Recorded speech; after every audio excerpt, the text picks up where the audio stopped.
South Shore. Welcome back to third grade's online learning channel. I'm Miss Nazaripour. Before we get started today, I'd like to give a very special welcome to Mr. Moreno and Miss Bedford students who are joining us. Hi guys. Today I have a reading lesson for you, and in order to complete this lesson, all you will need is your sparkling brain, a pencil, and paper at the end, okay?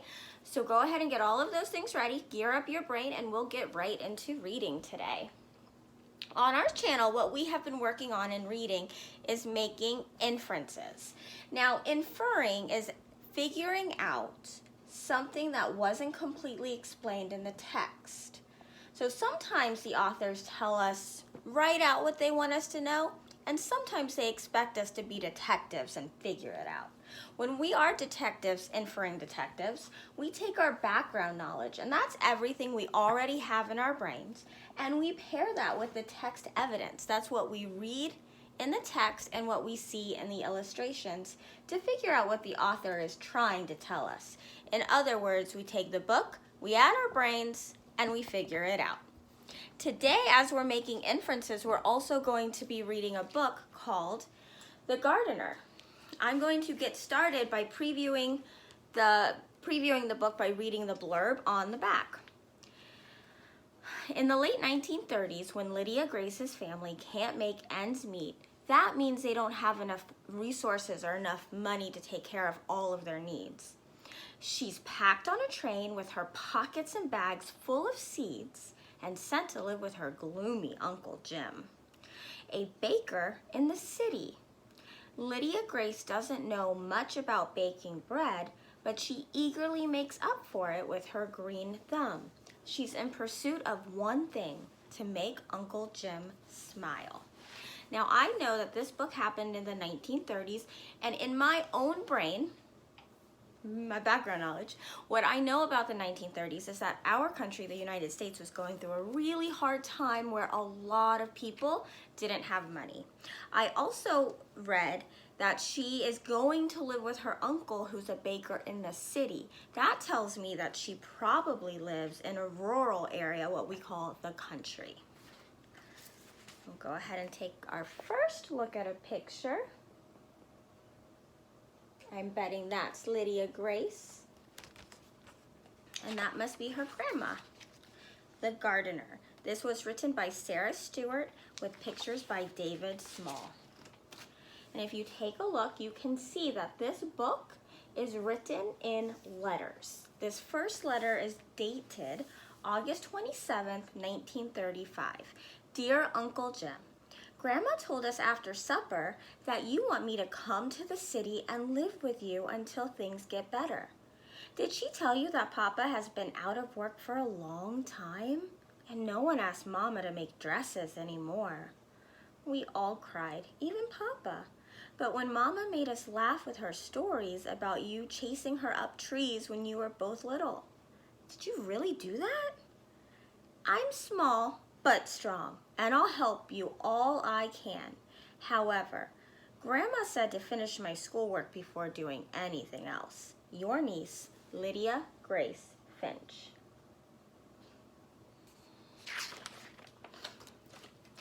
September 3rd, 1935. Dear Uncle Jim, I'm mailing this from the train station. I forgot to tell you in the last letter 3 important things that I'm too shy to say to your face. 1, I know a lot about gardening, but nothing about baking. 2, I'm anxious to learn to bake, but is there any place to plant seeds? 3, I like to be called Lydia Grace, just like Grandma. Your niece, Lydia Grace Finch.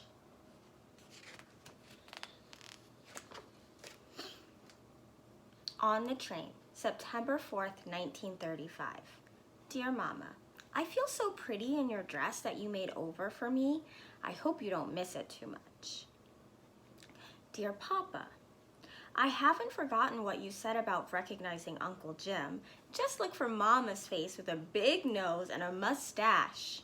I promise not to tell him. Does he have a sense of humor? And dearest Grandma, thank you for the seeds. The train is rocking me to sleep, and every time I doze off, I dream of gardens. Love to all, Lydia Grace.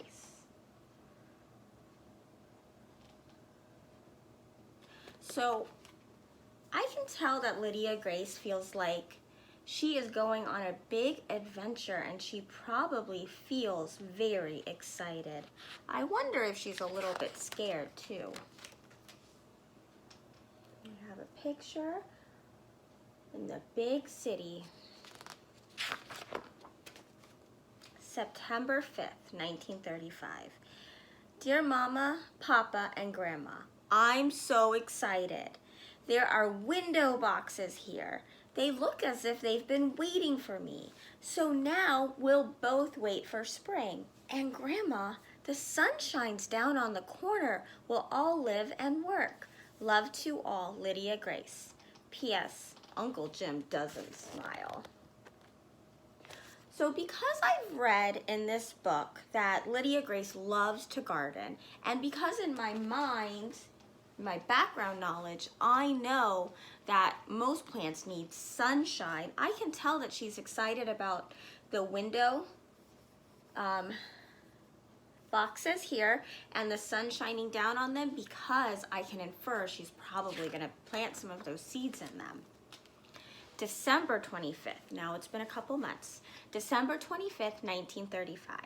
Dear Mama, Papa, and Grandma, I adore the seed catalogs you sent for Christmas.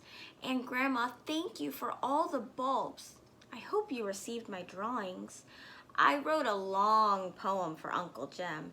He didn't smile, but I think he liked it. He read it aloud, then he put it in his shirt pocket and patted it. Love to all, Lydia Grace. So Uncle Jim isn't really telling Lydia Grace how he feels about the poem, but I wonder if she can make an inference about how he feels. She says she thinks he likes it because he put it in his pocket and patted it. Here Lydia Grace is making an inference. February 12th, 1936. Dearest Grandma, thank you again for those bulbs you sent at Christmas. You should see them now. I really like Ed and Emma Beach, Uncle Jim's friend who work here. When I first arrived, Emma told me she'd show me how to knead bread if I would teach her the Latin names of all the flowers I know. Now, just half a year later, I'm kneading bread and she's speaking Latin. More good news. We have a store cat named Otis, who at this very moment is sleeping at the foot of my bed. Love to all, Lydia Grace. P.S. Uncle Jim isn't smiling yet, but I'm hoping for a smile soon. Can you guys peek Otis? Can you find where Otis is, the store cat?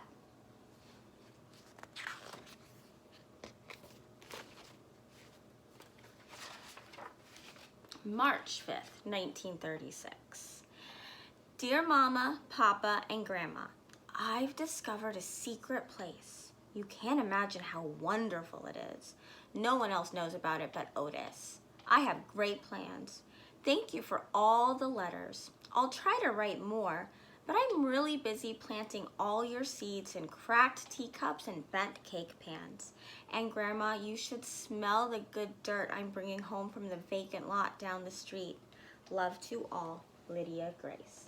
Now the author hasn't told us yet where Lydia Grace's secret place is, but I'm gonna infer because I see these stairs here and because I know that big buildings like this often have a roof, I'm gonna infer that she's found a roof. I was right. Nothing special though. It's got, can you see it's got all these boxes and some paint cans. Not very nice looking roof. April 27th, 1936. You guys, you know something else I'm noticing when I'm reading the dates? Her letters in the beginning home, she had a couple in September, and then she had 3 in September, and she had one in December, and then she didn't have one in January at all, one in February. Now she's going from writing pretty regularly to writing just once a month.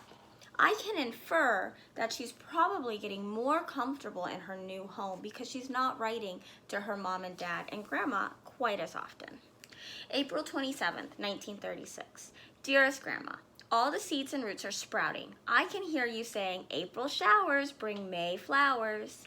Emma and I are sprucing up the bakery, and I'm playing a great trick on Uncle Jim. He sees me reading my mail, planting seeds in the window boxes, going to school, doing my homework, sweeping the floor, but he never sees me working in my secret place. Love to all, Lydia Grace. P.S. I'm planning on a big smile from Uncle Jim in the near future. Now, good readers often infer what's going to happen in the text. I know that Lydia Grace found a secret place. I know that she's got a very green thumb. That means she likes to plant and grow flowers. I can see the flowers she's planted here on the table. Now she's planning a surprise. Can you infer what her surprise might be? Take a minute and think about it. What do you think Lydia Grace's big surprise might be? I can infer that she's probably going to take all of those good bulbs and seeds that Grandma's been sending and do something up here on the roof to make a surprise for Uncle Jim. May 27th, 1936. Dear Mama, Papa, and Grandma, you should have heard Emma laugh today when I opened your letter and dirt fell out onto the sidewalk. Thank you for all the baby plants. They survived the trip in that big envelope. More about Emma. She's helping me with a secret place. Hurrah! Love to all, Lydia Grace. P.S. I saw Uncle Jim almost smile today. The store was full, well, almost full, of customers.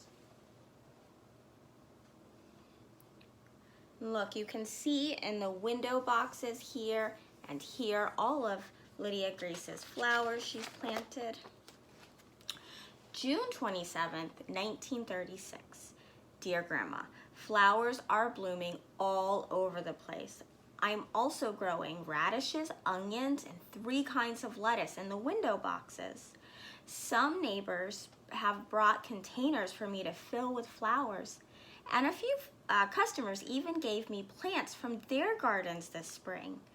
They don't call me Lydia Grace anymore. They call me the gardener. Love to all, Lydia Grace. P.S. I'm sure Uncle Jim will smile soon. I'm almost ready to show him the secret place. Can you see all of the people in the shop and all of the people admiring the flowers? See this little guy over there?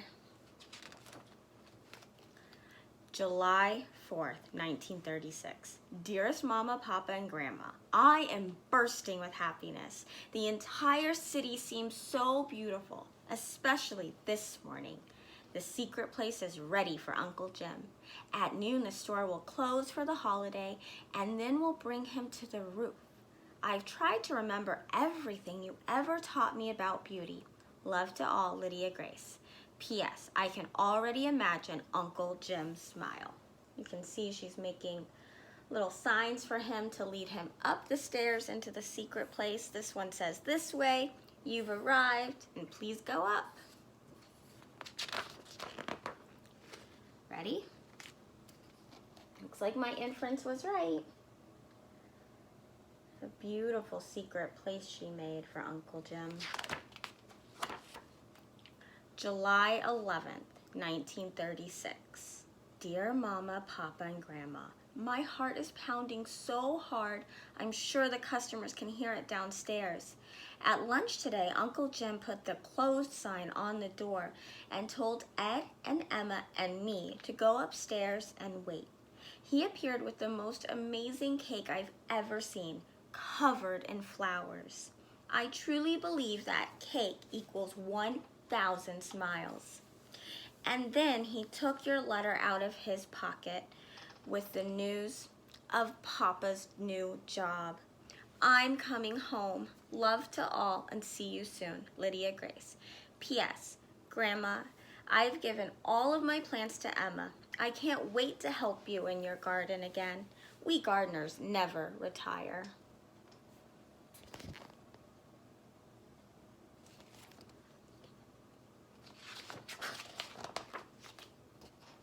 You can see them at the train station before Lydia Grace goes home. What a lovely book. What I really liked about this book, you guys, is that Lydia Grace did everything she could, even though it was a pretty bad situation. She had to leave home and go live with Uncle Jim, who she didn't know at the time. But she made the best out of it, and she became a helper, just like we talked about in my last video yesterday. She became a helper by planting flowers and helping people to feel better, including Uncle Jim. So I have a few comprehension questions for you, which is why I asked you to grab your notebook. So the 2 questions I have for you, I'm going to read them to you, but first I would like you, when you pause the video, to write the date, 3/24/20, and then write the title, The Gardener. Now, when you're writing the questions, you have the option of writing the question down, or when you answer the question, like we've been talking about, you can use some of the words in the question to create a full sentence. So I'll show you, I'll give you some sentence stems about what that might look like. So question number 1 says, why did Lydia Grace get why did Lydia Grace get sent to live with Uncle Jim?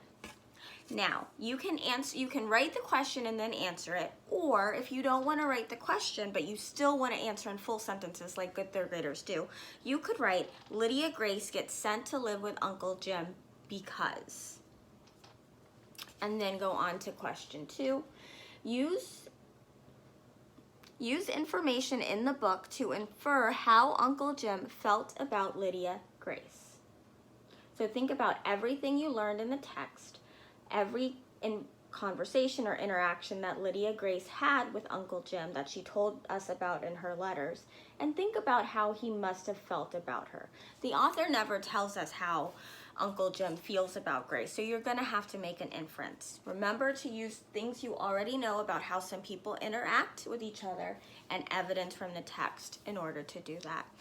If you don't want to write the whole question, you can simply say, I can infer that Uncle Grace feels blank about Lydia Grace, and then do not forget to use your text evidence. I can infer that Uncle Jim feels blank about Lydia Grace because. That's where you give your evidence. I can't wait to read the responses from kids about this book. If you are in my class, you may have a parent take a picture and text a parent or a family member, whomever you're staying with, take a picture and text it to me. If you are in Mr. Moreno or Miss Bedford's class, you can have a family member or whomever you're staying with snap a picture and email it to your teacher. All right, friends, thank you so much for coming to this lesson and listening to this book. I hope you enjoyed it. Talk soon.